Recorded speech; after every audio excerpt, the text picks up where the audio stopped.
అందుకు మోషే, భయపడుకుడి, యెహోవా మీకు నేడు కలుగ చేయు రక్షణను మీరు ఊరక నిలుచుండి చూడుడి. మీరు నేను చూచిన ఐగుప్తీయులను ఇక మీదట మరి ఎన్నడూనూ చూడరు. భయపడుకుడి, యెహోవా మీకు నేడు కలుగ చేయు రక్షణను మీరు ఊరక నిల్చుండి చూడుడి. నేడు మీరు చూచిన ఐగుప్తీయులను మరి ఇక ఎన్నడూనూ చూడరు. నేడు మీరు చూచిన ఐగుప్తీయులను ఇక ఎన్నడూనూ చూడరు. దేవుడు అనుగ్రహించే రక్షణను మీరు నిలుచుండి చూడుడి. ఎలా చూడాలి? నిలుచుండి చూడండి. భయపడకండి, భయపడుకుడి. దేవుడు మీకు కలుగు చేయు రక్షణ, దేవుడు మీకు అనుగ్రహించే దీవెన, దేవుడు మీకు ఇచ్చే బహుమానము, దేవుడు మీకు అనుగ్రహించే సంతోషము, దేవుడు మీ జీవితంలో చేయాలి అనుకున్న కార్యాలు మీరు చూడాలంటే నిలుచుండాలి. హల్లెలూయా, హల్లెలూయా. భయపడద్దు. భయము ఎప్పుడు వస్తుందంటే మన ముందు కనబడుతున్నది. అక్కడ ఇశ్రాయేలు ప్రజలు, వారి ముందర సముద్రం ఉన్నది, వారి వెనక ఫరో సైన్యం ఉన్నది. ఫరో సైన్యం అనగా వారు ఇప్పటి వరకు ఎక్కడైతే దాసత్వం చేశారో, ఎక్కడైతే నలిగిపోయారో, ఎక్కడైతే శ్రమ పెట్టబడ్డారో, ఎక్కడైతే హింసించబడ్డారో, బాధించబడ్డారో, నలుగుచూ ఉన్నారు. వారి ముందు సముద్రం ఉన్నది, వారి వెనక ఐగుప్తీయులు ఉన్నారు. అప్పుడు వారిలో కలుగుతున్నది ఏమిటి? భయం. భయం వస్తూ ఉంది. ఆ భయంతో వారు నిలబడలేని పరిస్థితిలో, హృదయంలో కలిగేటువంటి ఆ భయానికి దేవుడు అనుగ్రహించే రక్షణ చూడాలంటే దేవునిలో నిలుచుండాలి. హల్లెలూయా, హల్లెలూయా. దేవుడు నీకు ఇచ్చే బహుమానం, దేవుడు నీకు ఇచ్చే దీవెన, దేవుడు నీకు ఇచ్చే ఆశీర్వాదం నీకు ఇవ్వాలంటే ఆయన సన్నిధిలో నిలబడాలి. ఆయన సన్నిధిలో నిలబడాలి. నిలుచుట అనగా ఆయన సన్నిధిలో స్థిరపరచబడాలి. ఆయన సన్నిధిలో కాలం గడపాలి. ఆయన సన్నిధిలో ప్రతి పరిస్థితిలో కూడా దేవుని సన్నిధిలో మీరు భయపడక నిల్చుండాలి. ముందు సముద్రము, వెనక శత్రువులు. ముందు ఒక మీరు చెప్పినట్లే మరలా మేము నడుచుకుంటామని మరలా లోకంలోనికే వెళ్ళిపోతాం. ఒకప్పుడు లోకంలో నుండి విడుదల పొంది బయటకు వచ్చావు. ఐగుప్తు అనగా లోకం, పాపము చేత నింపబడి శరీరమైనటువంటి కార్యాల చేత, శరీర కార్యాల చేత ఈ లోకము రాబోయే ఉగ్రతకు సిద్ధముగా ఉన్నటువంటి ఈ లోకములో వెళ్ళలేదు. దేవుని నమ్ముకున్న తర్వాత అంతా సాఫీగా జరిగిపోతుందంటారా? అంతా సాఫీగా జరుగుతారా? జరగదు. ఎందుకు జరగదు తెలుసా? దేవునిలో అడుగు పెట్టిన నీ జీవితంలో నిన్ను దేవుడు గట్టిగా స్థిరపరచడానికి కొన్ని సమస్యలు, కొన్ని ప్రాబ్లమ్స్, కొన్ని పరిస్థితులు దేవుడే కలిగిస్తాడు. హల్లెలూయా, హల్లెలూయా. ఐగుప్తు నుండి కనాను చేరడానికి చాలా సింపుల్ దారి, చాలా సులభం దారి, చాలా ఈజీగా వెళ్ళిపోవచ్చు. ఇక్కడ ఐగుప్తు ఉంటే ఇక్కడ కనాన్ ఉంటుంది, ఇక్కడ నుంచి ఇట్లా వెళ్ళిపోవచ్చు. కానీ దేవుడు వారిని ఎట్లా నడిపించాడు తెలుసా? అక్కడ ఉంది కనాన్ ఇక్కడ ఉంటే అక్కడ నుంచి ఇలా కిందకు వచ్చి ఇలా కింద నుండి మళ్ళా అలా. అర్థమవుతుందా? దేవుడు నడిపించిన విధానం ఎట్లా ఉంది తెలుసా? భారతదేశ పటం మీకు తెలుసు కదా. గుజరాత్ దగ్గర ఐగుప్తు ఉందనుకోండి, అక్కడ నుండి కేరళ వరకు కింద వరకు నడిపించి మళ్ళీ అక్కడ నుండి పై వరకు. అసలు గుజరాత్ నుండి జమ్మూ కాశ్మీర్ వరకు డిస్టెన్స్ ఎంత? అటు అక్కడి నుంచి అక్కడికి చాలా ఈజీ దారి. కానీ దేవుడు ప్రజలను ఇలా నడిపిస్తా ఇలా కిందకు వచ్చి మళ్ళా కింద నుంచి కనానుకి అక్కడికి నడిపించాడట దేవుడు. ఎందుకు నడిపించినట్టు దేవుడు? ఎందుకు నడిపించాడు దేవుడు? ఎందుకు నడిపించాడు దేవుడు తెలుసా? దేవుడు కలుగచే రక్షణ చూడాలని. హల్లెలూయా, హల్లెలూయా. ఆ మాట మీరు చూడండి, నిర్గమకాండంలో 13వ అధ్యాయము 18వ వచనం చదవండి. 17, 18 కూడా చదువుదాం. మరియు ఫరో ప్రజలను పోనీయగా దేవుడు ఈ ప్రజలు యుద్ధం చూసినప్పుడు వారు పశ్చాత్తాపపడి ఐగుప్తుకు తిరుగుదురేమో అనుకుని ఫిలిష్తీయుల దేశము సమీపమైనను ఆ మార్గమున వారిని నడిపింపలేదు. అయితే దేవుడు ప్రజలను చుట్టూ దారియగు ఎర్ర సముద్రపు అరణ్య మార్గమున వారిని నడిపించెను. దేవుడు చుట్టూ దారియగు అరణ్యము మార్గమున ప్రజలను నడిపించెను. ఎందుకని దేవుడు ప్రజలను చాలా సులభంగా ఈజీగా చేరుకోవాల్సిన గమ్యాన్ని చేరనివ్వలేదు తెలుసా? వారు మరలా ఐగుప్తునకు తిరుగుదురేమో అని. మరలా వాళ్ళు ఐగుప్తునకు తిరుగుదురేమో. మనుషులను సృష్టించిన దేవుడు, మనల్ని సృజించిన దేవుడు, మన మనసు ఏమిటో కూడా ఆయనకు తెలుసు. మనం ఎప్పుడు ఎలా స్పందిస్తామో, ఎప్పుడు ఎలా వెనక్కి వెళ్ళడానికి చూస్తాము, ఎప్పుడు ఇంకొద్దిలే అనుకుంటాము, ముందుగానే దేవునికి తెలుసు. కనుక ఈ మనసు అసలే చంచలమైన మనస్సు, ఇది స్థిరమైన మనస్సు కాదు వీరికి. అందుకని దగ్గరగా నడిపిస్తే వీళ్ళు ఏమవుతారు? మేలు జరిగినప్పుడు మందిరంలో ఉంటారు. ఓకే, మేలు జరగనప్పుడు వెంటనే ఎక్కడికి వెళ్ళిపోతారు? ఆ చేరాల్సిన దగ్గరికి చేరతారు. మేలు జరిగినప్పుడు, కార్యం జరిగినప్పుడు దేవుని ఆరాధిస్తారు. అనుకున్నది అనుకున్నట్లుగా నెరవేరినప్పుడు ఎక్కడికి వెళ్ళాలో, ఏ స్థలంలో కూర్చోవాలో, ఏ మనుషులతో కూర్చోవాలో, ఎక్కడ ఏమి చేయించుకోవాలో అవి చేయించుకుంటూ ఉంటారు. వారి దగ్గరలో ఉన్న కణాలను చేర్చడానికి దేవుడట సులభంగా మార్గాన్ని వారికి సరళం చేయలేదు, చుట్టూ తిప్పాడంటాడు. ఏం చేశాడు దేవుడు? తిప్పాడు, తిప్పుతూ ఉన్నాడు. దేవుడు తిప్పుతున్నాడు. ఆ తిప్పే క్రమంలో అన్ని అరణ్యాలే, అన్ని అరణ్యాలే. 40 సంవత్సరాలు తిప్పాడు దేవుడు. ఒక్క రోజు కాదు, 2 రోజులు కాదు. ఎన్ని సంవత్సరాలు తిప్పాడు? 40 సంవత్సరాలు.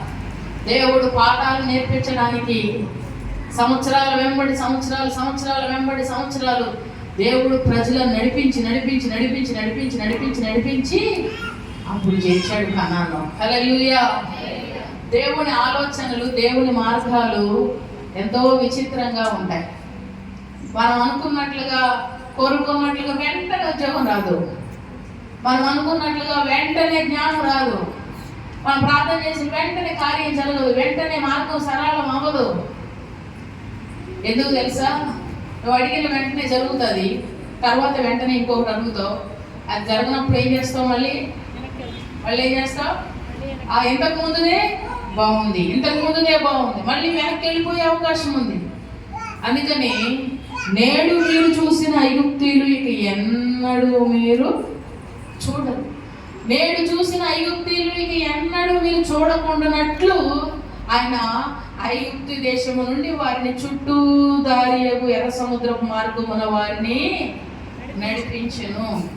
సముద్రం అంతా ఒక ప్రక్క ఉంటుంది.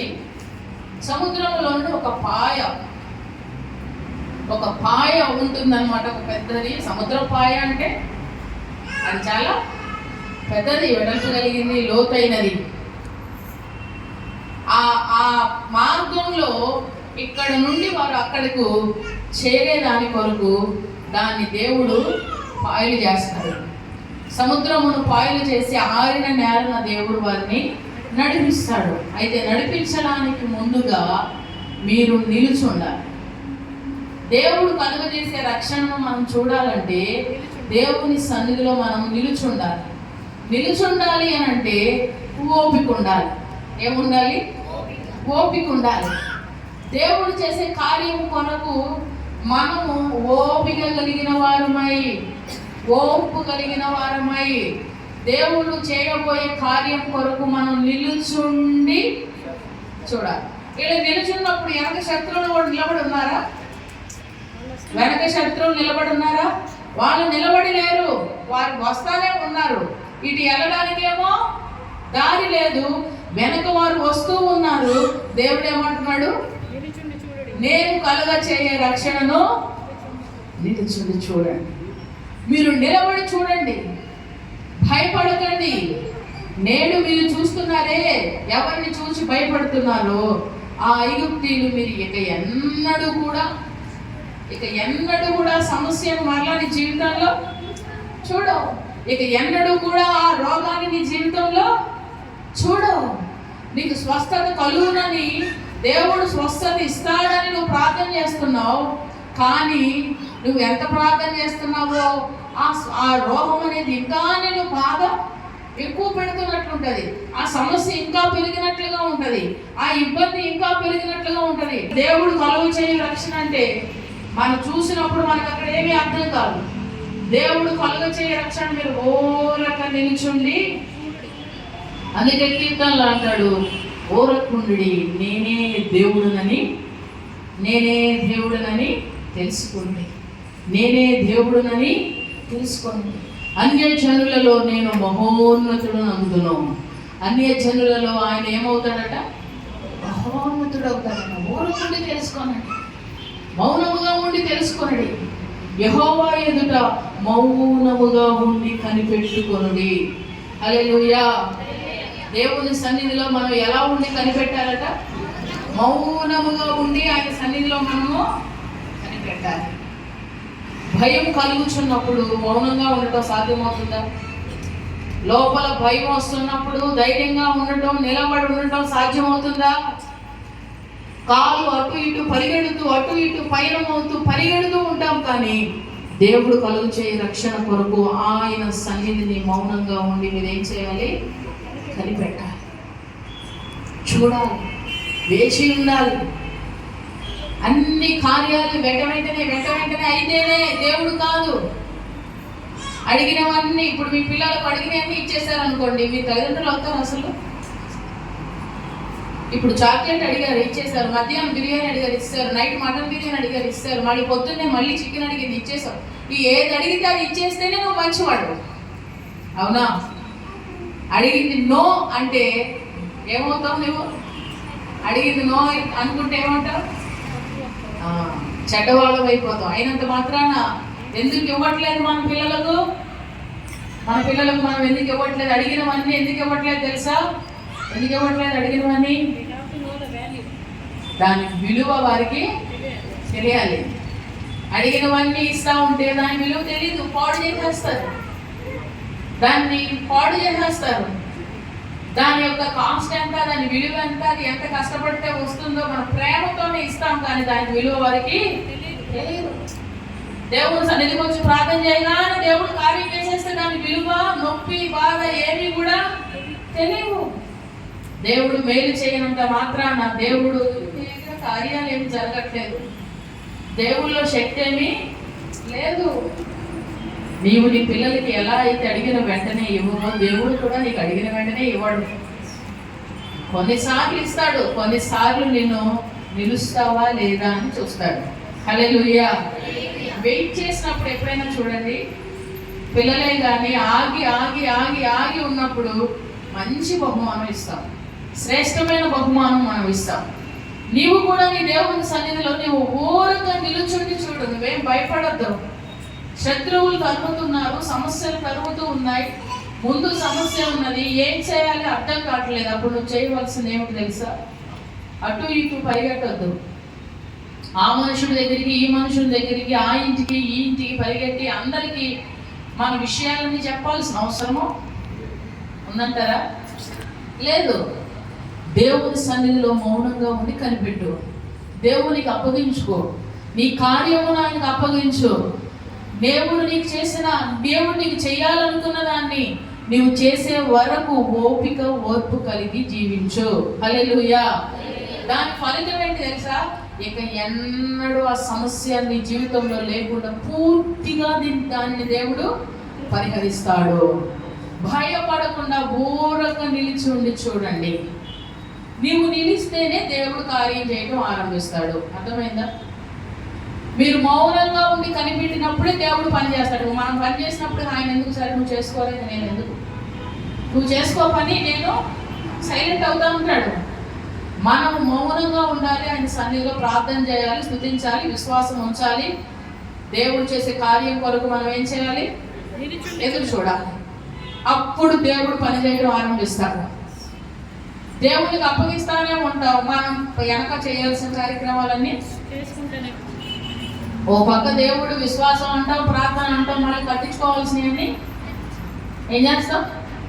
కట్టించుకుంటాను. ఇంకా తగ్గట్లేదంటే ఇది తగ్గది కదా, ఎప్పటికీ తగ్గదు. దేవుడు దీవించాలి, ఆశీర్వదించాలి, దేవుడు మంచి చేయాలి అనుకుంటానే ఉంటావు. దేవుడు గొప్పగా దీవించాలి, ఆ ఇంటిని ఆశీర్వదించాలని అనుకుంటానే ఉంటారు. చేయాల్సిన కార్యక్రమాలని మళ్ళీ చేస్తూనే ఉంటారు. దేవుని ఎదుట కనిపెట్టి చూచినప్పుడు, కనిపెట్టాలి దేవుని సన్నిధిలో. దేవుడు అనుగ్రహించే రక్షణ కొరకు మనం కనిపెట్టి చూడాలి. దేవుడు చేయబోయే కార్యం కొరకు ఓర్పు కలిగి ఉండాలి. కొన్ని నెలలు పట్టవచ్చు, కొన్ని సంవత్సరాలు పట్టవచ్చు, కానీ దేవుడు చేయబోయే కార్యం ఇక మీదట ఎన్నడూ ఆ సమస్యను నువ్వు చూడకుండా దేవుడు దాన్ని పరిష్కరిస్తాడు. హల్లెలూయా, హల్లెలూయా. ఎలా చేస్తాడు, ఎలా చేస్తాడు, ఎలా చేస్తాడు, ఎలా ఎలా ఏ దారి లేదక్కడ. ముందు సముద్రం, వెనక వారు. ఎలా చేస్తాడు దేవుడు? ఎట్లా చేస్తాడు? ఆలోచిస్తే, ఊహించుకుంటేనే చాలా తప్పకుండా మనం వారి చేతికి అప్పగించబడతాం. మన ముందు సముద్రం ఉన్నది కనుక ఇటు మనం ఎలాగూ వెళ్ళగలమా? పోలేం. వెనక ఎవరు వస్తున్నారు? శత్రువులు. దేవుడు వారి జీవితంలో కార్యం, దేవుడు జోక్యం చేసుకున్నప్పుడు ఏం జరుగుతుందో చూడండి. 14వ అధ్యాయం 24వ వచనం. అయితే వేకువజామున యెహోవా అగ్ని మేఘమయమైన స్తంభము నుండి ఐగుప్తీయుల దండు వైపు చూచి ఐగుప్తీయుల దండును కలవరపరచి వారి రథ చక్రములు ఊడిపడినట్లు చేయగా వారు బహు కష్టపడి తోలుచుండిరి. వేకువజామున. ఏ జామున చెప్పండి? వేకువజామున ఏ సమయాన్ని అంటాము? 8 to 10. వేకువజాము అంటే ఎప్పుడు? 8 నుండి 10 గంటలు. 5 to 6. ఎప్పుడు? 4 to వేకువజాము. వేకువజామున దేవుడు చేసే కార్యం చూడండి. అక్కడ వేకువజామున వాళ్ళు అక్కడ తోలుతా ఉన్నారు. రథాలట, వారు వేసుకున్న రథాల అధ్యాయంలో చదివితే శ్రేష్టమైన రథాలు తీసుకున్నారట. వారు మంచి మంచి గట్టిగా స్ట్రాంగ్ గా ఉన్న పెద్ద రథాలు, శ్రేష్టమైన రథాలు తీసుకుని వాళ్ళ సైన్యంలో బలమైన బలాఢ్యులైన వారందరినీ రథాల మీద ఎక్కించి వాళ్ళందరూ ఎందుకు వస్తున్నారు తెలుసా? ఈ ఇశ్రాయేలీలందరినీ తిరిగి మళ్ళా వారి వైపు లాక్కుని వెళ్ళిపోవాలనే ఆలోచనతో వారు వస్తున్నారు. వారు వస్తున్నప్పుడు దేవుడేమో వీరితో ఒక మాట అంటాడు, నువ్వు కంగారు పడు మాకు, నువ్వు భయపడు మాకు, నేను కలగజేసే రక్షణ చూడు, నేను కలగజేసే రక్షణ. దేవుడు ఒక మాట మనకు సెలవిచ్చినప్పుడు వేచి ఉండి చూచే అనుభవం కావాలి. వేచి ఉండి చూచే అనుభవం కావాలి. చూడాలి. ఎలా జరుగుద్ది ప్రభువా? ఏమని అంటారు, కొంతమంది ప్రశ్నలు వేస్తారు. ఎలా జరుగుద్ది ప్రభువా? ఏ దారి కనబడట్లేదు, ఎలా జరుగుద్ది ప్రభువా? ఎలా జరుగుతుంది? నీ కళ్ళకే ఏ దారి కనబడట్లేదు. మన కళ్ళు ఎంతవరకు చూస్తాయండి? ఇక్కడ నుంచి మహాయిగా బిల్డింగ్ వరకే, దాని తర్వాత ఏముందో తెలీదు. మన దృష్టి అంతవరకే. మన దృష్టికి దేవుని దృష్టికి తేడా లేదా? దేవుని దృష్టికి మన దృష్టికి తేడా ఉందా లేదా? ఎలా ప్రభావ? లోపల అసలు పేగులు ఎలా తయారవుతున్నాయి, గుండె ఎలా తయారవుతుంది, ఎప్పుడన్నా ఆలోచన వచ్చిందా? లోపల ఎలా నిర్మించబడుతున్నాయి? ఈరోజు బయట మనం ఏదైనా ఒక వస్తువుని తయారు చేయాలంటే దానికి ఒక నమూనా ఉంటుంది. దాన్ని బట్టి మనం దాన్ని తయారు చేస్తాం. మరి లోపల ఎలా తయారవుతుంది? ముక్కు ఎట్లా వస్తుంది, నోరు ఎట్లా వస్తుంది, పళ్ళు ఎలా వస్తున్నాయి, అన్ని అవయవాలు లోపల ఎలా తయారవుతున్నాయి? దేవుని యొక్క సృష్టి అంత గొప్పది. హల్లెలూయా. నువ్వు ఎంత ఆలోచించినా నీ జీవితంలో నీకు ఎలా తయారవుతుంది అనేదాన్ని ఇంతవరకు ఎవరు కూడా కనిపెట్టలేదు. ఎలా తయారవుతుంది? ఆశ్చర్యం, అది ఆశ్చర్యం. అందుకని దేవుడు, నేను దేవుడునని తెలుసుకోండి. ఏమని తెలుసుకోవాలి చెప్పండి? చెప్పాలి. నేనంటే ఏంటో తెలిసేటట్టు నీకు, నేనంటే ఏంటో తెలిసేటట్టు చేస్తాను. మనం అంటాం, ఆయనలా కాదు నేను, ఆమెలా కాదు నేనంటే ఏంటో తెలియజేస్తాను అంటాం. దేవుడు అంటే ఏంటో కూడా తెలుసుకోవాలి. నువ్వు ఎంతవరకు కార్యం చేస్తాడో నిలబడి చూడు, ప్రార్థన చేయి. మొరపెడుతున్నావు. మోషే అంటాడు, ప్రభా ఈ ప్రజలను ఎట్లా నడిపించాలి? వాళ్ళందరూ కోపం వచ్చేస్తుంది. ఇక్కడికి ఎందుకు తీసుకొచ్చావు మమ్మల్ని? అరణ్యంలో మమ్మల్ని ఈ సముద్రంలో ముంచి చంపేద్దామని తీసుకొచ్చావా నువ్వు? అర్థమవుతుందా? ఈ సముద్రంలో మమ్మల్ని ముంచేద్దామని తీసుకొచ్చావు. ఇది ఎందుకు తీసుకొచ్చినావు నువ్వు? అసలు ఇక్కడికి ఎందుకు వచ్చినావు? మేము అక్కడ ఉండే బెటర్ కదా, ఏదో ఒకటి 4 దెబ్బలు తిట్టి తిన్నాం, మరలా ఏదో ఒకటి అట్లా ఉండేవాడు అని వాళ్ళ మనసులన్నీ విసుగు చెంది ఆయాసపడినప్పుడు ప్రభు అంటున్నాడు, మౌనంగా ఉండి కనిపెట్టండి, నేను దేవుడు అని ఒకసారి తెలుసుకోండి. నువ్వు అనుకున్నట్టు జరిగితే దేవుడికి నీకు వ్యత్యాసం ఉందా? చెప్పాలి. దేవుడికి నీకు వ్యత్యాసం ఉందా? నువ్వు అనుకున్నట్లు జరిగితే దేవుడికి నీకు వ్యత్యాసం ఉందా? మరి మనకి ఏమనిపించదు. నేను అనుకున్నట్టే జరిగింది కదా. దేవుని శక్తి ఏమిటో అక్కడ ఏమి బయలుపరచబడదు. నీవు ఊరక నిలుచుండి చూచినప్పుడు నీ జీవితంలో దేవుడు చేసే కార్యము స్పష్టముగా అవతల వారు, నీవు అందరూ తెలుసుకుంటారు. హల్లెలూయా. ఊరక నిలుచుండి చూడండి.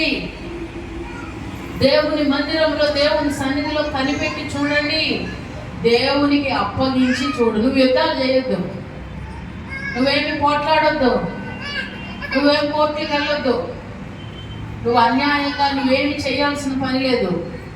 దేవునికి అప్పచెప్పి చూడు. చుట్టూ మూసివేయబడి ఉన్న వారు బలమైన రథాలు వేసుకుని ఎద్దుకు వస్తూ ఉన్నా, పొంగి పొరలేటువంటి సముద్రం ముందున్నా దేవుడు చేసే కార్యం ఎటువంటి తెలుసా? ఇప్పటి వరకు ఐగుప్తుల్లో ఉన్న బలమే నువ్వు చూసావు. వాళ్ళు ఎంత బలవంతులో, వాళ్ళు ఎంత శక్తివంతులో, వాళ్ళు కొరడా పెట్టి కొడితే ఎంత గట్టిగా ఉంటుందో, వాళ్ళు పనిష్మెంట్ ఇస్తే, వాళ్ళు మన బాధ పెడితే ఎంత బాగా మనల్ని ఇరిగించేస్తారో అదే చూసావు నువ్వు. దేవుడు జోక్యం చేసుకుంటే ఎట్లా ఉంటుందో నువ్వు చూడలేదు. అది చూడాలంటే నువ్వు నిలబడి చూడాలి, దేవుని సన్నిధిలో నిలుచుండాలి, దేవుని సన్నిధిలో కనిపెట్టాలి. అప్పుడు దేవుడు పని ఆరంభించాడు వేకువజామున. హల్లెలూయా. దేవుడు ఆయన పని ఎప్పుడు ఆరంభిస్తాడు? ఎప్పుడు? వేకువజామున. అందుకని మనం అందరూ ఏ సమయానికి లేవాలి? వేకువజామున. ఆదివారం రోజు కూడా ఎన్నింటి దాకా పడుకుని లేచింది? ఉదయం 8 గంటలకు స్కూల్కి పిల్లలు ఎంతమంది వెళ్తున్నారు? చేతులు ఎత్తండి. 8 గంటకి, 8 గంటే 7:30కే కానీ, 7ంటికే కానీ, 8:30కే కానీ ఎంతమంది పిల్లలు వెళ్తున్నారు? అందరూ 8:30కే వెళ్ళిపోతున్నారా? ఎలా బెడ్ మేంచి తీసుకుని వెళ్ళి డైరెక్ట్ స్కూల్లో దింపుతున్నామా? కాదు. పిల్లలు ఏ సమయానికి లేస్తున్నారు? 6 o'clock లేస్తారు.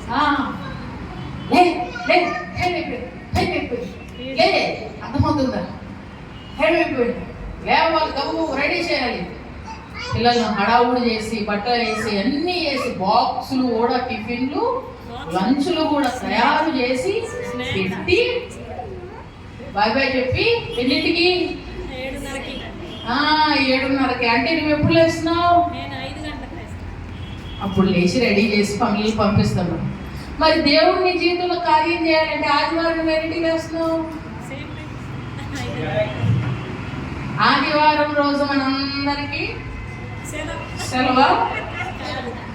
ఆదివారం రోజు ప్రతి దినము నీ అనుదిన కార్యక్రమాలకు నువ్వు త్వరగా లేచి నీ పిల్లలు సిద్ధపరిచి పంపిస్తున్నావు కదా. మరి ఆదివారం రోజు రెస్ట్ తీసుకుని 9 దాకా బాగా కాళ్ళు పారదాచి పడుకుని 11ంటికి లేచి 12 దాకా తలదూవి 12:30 మందిరానికి వచ్చే మహానుభావులు కూడా ఉన్నారు.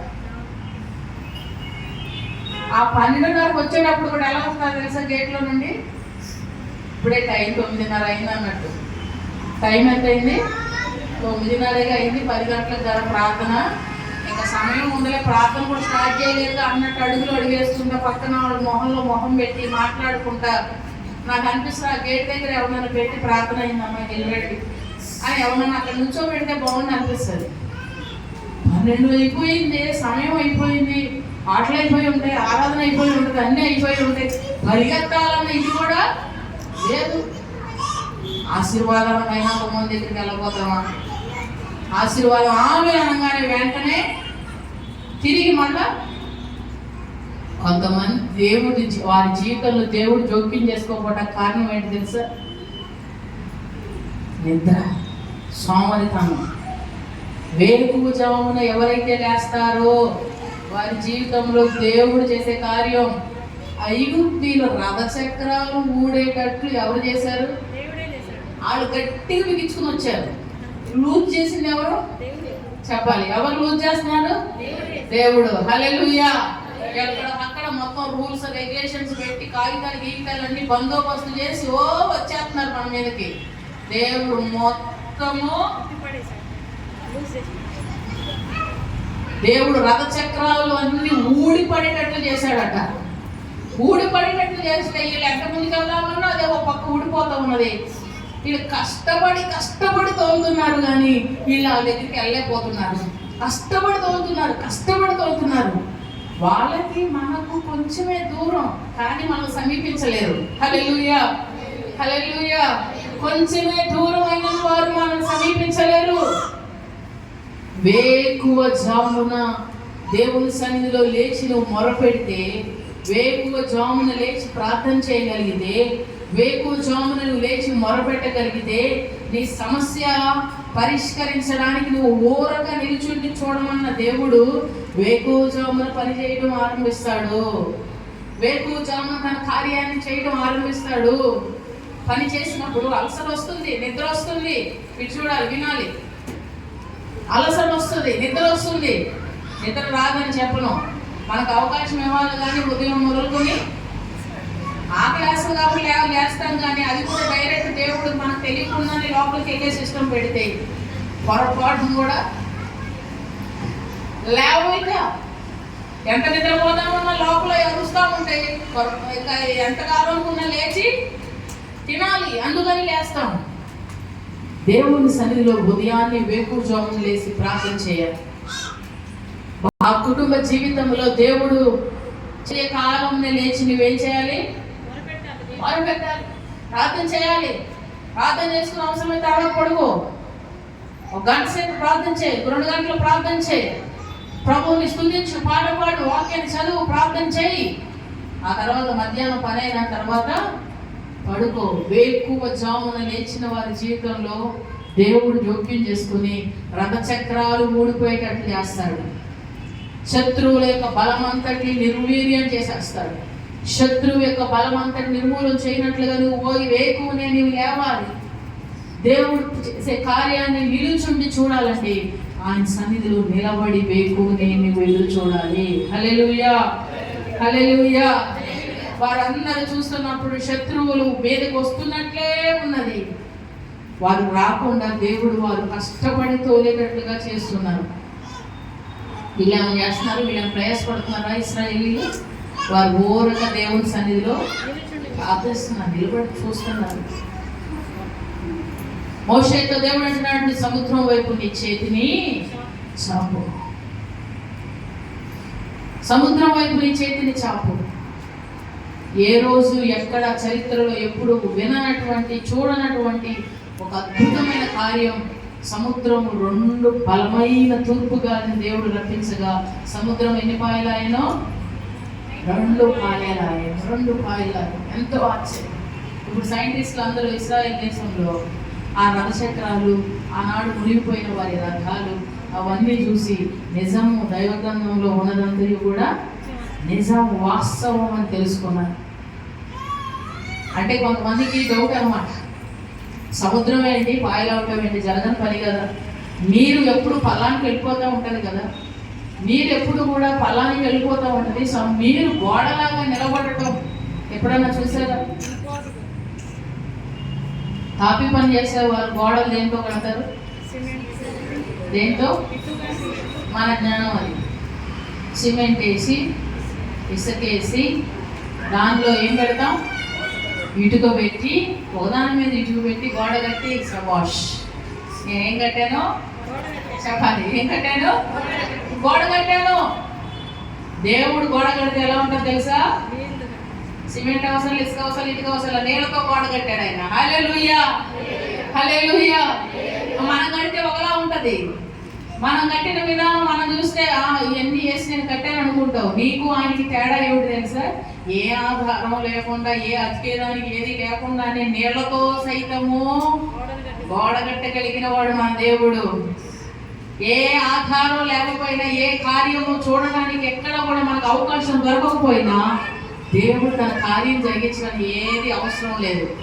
ఇంత కూడా మనకు అక్కడ ఏదో ఉంటేనే చేస్తాడు అనుకోవద్దు.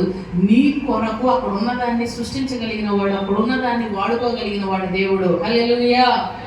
సముద్రము 2 పాయలాయను. సముద్రము 2 పాయలాయను. ఈ ప్రజలందరూ నడుచుకుంటూ వెళ్ళిపోతున్నారు. అందులో కూడా నడుచుకుంటూ వెళ్ళిపోతున్నారు. ఐగుప్తీలు అందరూ వాడు వెనకాల వస్తూ ఉన్నారు. వాళ్ళందరూ వస్తూ వీళ్ళు వెనకాల పరిగెడుతూ వీళ్ళు వెళ్ళే లోపు వాళ్ళందరూ ఏం చేస్తారు? ఉదయం మొదలుకొని సాయంత్రం దాకా వెళ్ళారు. ప్రజలందరూ కూడా వాళ్ళు కూడా వీళ్ళు పట్టేసుకుందామని పరిగెడతా ఉన్నారు. దేవుని ప్లాన్లు ఎంత గొప్పగా ఉంటాయి. ఇక మీదట ఎన్నడూ చూడరు అని చెప్పిన దేవుడు ఇక మీదట వారు ఎప్పుడు కనబడకుండా ఉండేందుకు సముద్రం మధ్యలో తీసుకుని వస్తాడు. వాళ్ళు పరిగే విధానం ఎక్కడి వరకు వచ్చింది? మేలు దేవుడు దారి చూపించినట్లే ఉంది, కానీ ఆ దారిలో కూడా సగం దాకా మళ్ళీ వాళ్ళు వెంబడిస్తూనే ఉన్నారు. ప్రభువా ఇంకా ఆయన, ఇంకా శోధన, ఇంకా ఎక్కువైపోతుంది, ఇంకా బాధ, ఇంకా మధ్యలోకి తీసుకుని వచ్చాడు. అప్పుడు అంటాడు దేవుడు, ఇప్పుడు నువ్వు ఎందుకు నా వైపు చూస్తున్నావు? నీ చెయ్యి మరలా చాపు. బహు బలముతో సముద్రం తిరిగి మరలా పొంగి పొరలిందట. హల్లెలూయా.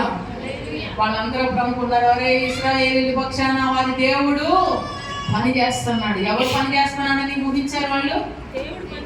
అనుకున్నారు వీళ్ళు ఏం చేస్తారు, వీళ్ళు బతకూడదు, వీళ్ళకి పెద్ద వీళ్ళు నాతో దమ్ముందా కోట్లు తిరగడానికి, నేను ఏదైనా చేస్తా, నేను లేపేస్తా అన్నారు కొంతమంది. ఏమన్నారు చెప్పాలి, ఏమన్నారు? లేపేస్తానంట, లేపేస్తామన్నారు, తీసేస్తామన్నారు, రానియమన్నారు, అడుగు పెట్టనీయమన్నారు. ఆయన పర్మిషన్ లేదే ఒక్క దేవుడు పర్మిషన్ లేదే ఒక్క చెప్తావు. నీ గురించి ఎవరైనా అన్నారనుకో, ఇక్కడ ఎలా ఉంటావో చూస్తా, ఇందులో ఎలా పని చేస్తావో, దీంట్లో నువ్వు ఏం చేస్తావు, నీ అంతు చూస్తాను అంటారు వాళ్ళు. అంతు చూస్తానంటారు. దేవుడి పర్మిషన్ ఏంది? నీ వెంట్రుక కూడా వాళ్ళు చెప్పాలి తీయలేరు. నువ్వు భయపడి పడుతున్నావు చంపేస్తానంటున్నారండి.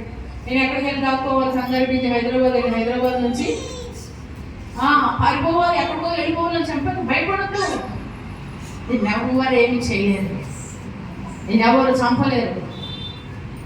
దేవుని ఆజ్ఞ లేనిది నీ జోలికి ఎవ్వరు కూడా రాలేరు.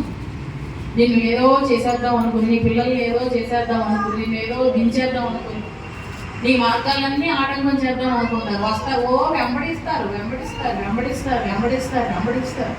ఎప్పుడు మనంటే పడేవాళ్ళు, ఎప్పుడు మనం అంటే మనం ఉంచుదామని వాళ్ళు వస్తారు, కానీ వాళ్ళే మునిగేటట్టు దేవుడు చేస్తాడు. హల్లెలూయా.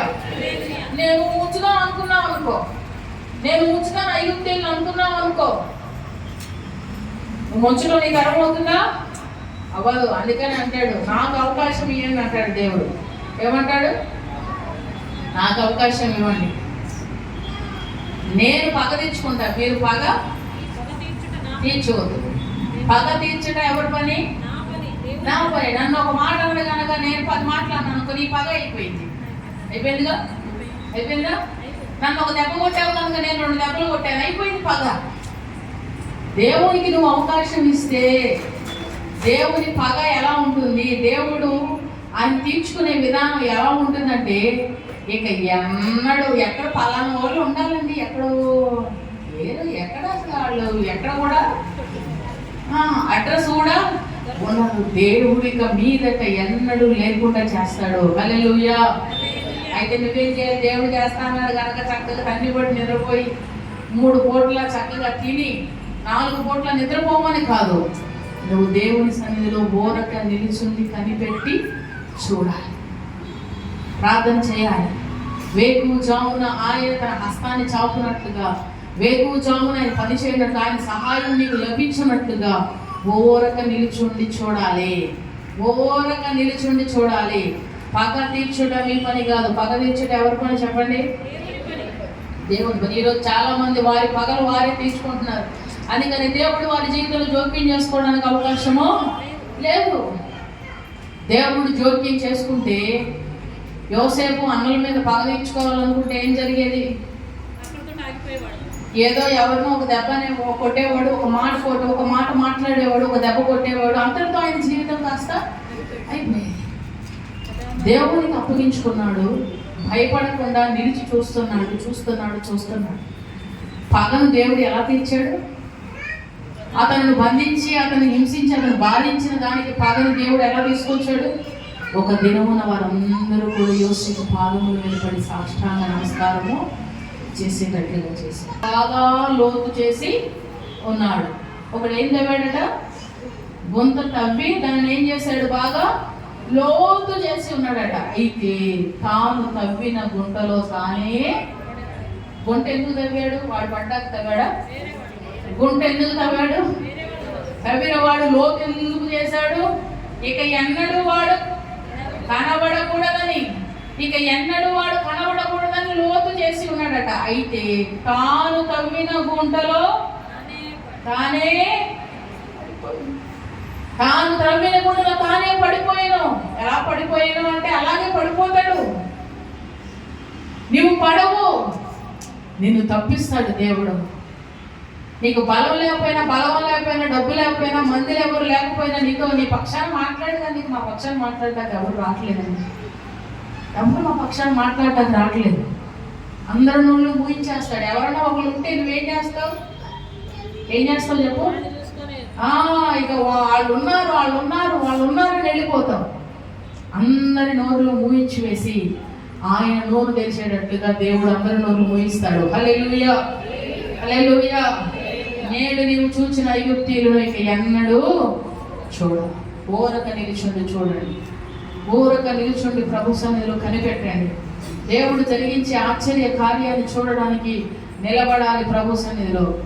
ఒక వారం వస్తారు, రెండో వారం ఏమవుతుంది?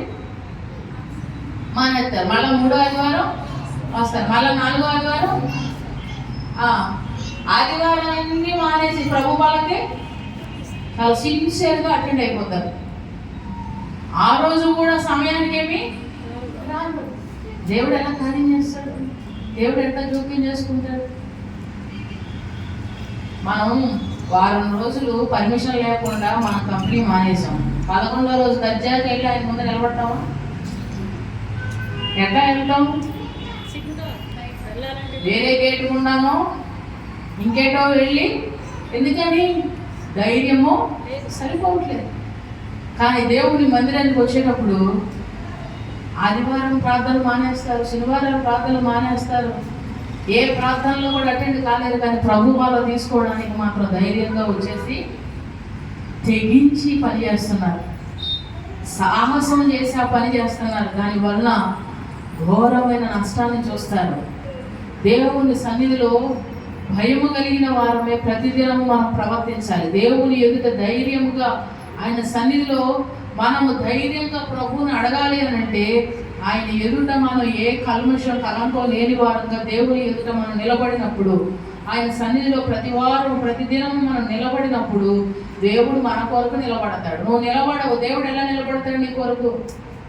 నువ్వు నిలుచుండి చూసినప్పుడే దేవుడు నీ కొరకు కూడా నిలుస్తాడు. ఆయన నీవు నా పక్షాన్ని నిలవాలి ప్రభు, నీవే యుద్ధం చేయాలి ప్రభు, నువ్వే ఇచ్చేయాలయ్యా అని అంటావు. కానీ నువ్వు నిలబడవు దేవుని పక్షాన, నీవు నిలబడవు దేవుని కొరకు. నీకు కష్టమైన ఇబ్బంది అయినా, నీకు బాధగా ఉన్న ఓపిక లేకపోయినా ఆయన కొరకు, ఆయన సన్నిధి కొరకు నువ్వు వస్తే నీ కొరకు దేవుడే జోక్యం చేసుకుంటాడు. దేవుడు జోక్యం చేసుకుంటే అసాధ్యమైన కార్యాలన్నీ సుసాధ్యములవుతాయి. నా జీవితంలో ఎన్నో కార్యాలు రుచి చూసి తెలుసుకున్నాను నేను. దేవుడు చేసే కార్యాలు ఎలా ఉంటాయో రుచి చూసి తెలుసుకున్నాను. అందుకని దేవుని మీదనే ఆధారపడతాం. మనుషుల వెనకాల పరిగెడితే ఏమీ రాదు మనకు. మనుషులు ఎవరు కూడా మనకేమీ చేయలేరు. దేవుని వెనకాల పరిగెట్టండి, దేవుని వైపు రుచి చూడండి. ఎంతో మాధుర్యం, జుంటె తేనె దారాల కంటే ఆయన మాటలు, ఆయన కార్యములు మధురముగా ఉంటాయి, రుచికరంగా ఉంటాయి, శ్రేష్టమైనవిగా ఉంటాయి. ఆ కార్యములు నీ జీవితంలో రుచి చూసినప్పుడు మరలా నీవు ఆయన మీద ఆధారపడగలుగుతావు, మరలా ఆయన స్తుతించగలుగుతావు, మరలా దేవుల్లో బలపరచబడగలుగుతావు. అట్టి కార్యాలు ప్రభు మీ జీవితంలో చేయునుగాక. ఆమేన్.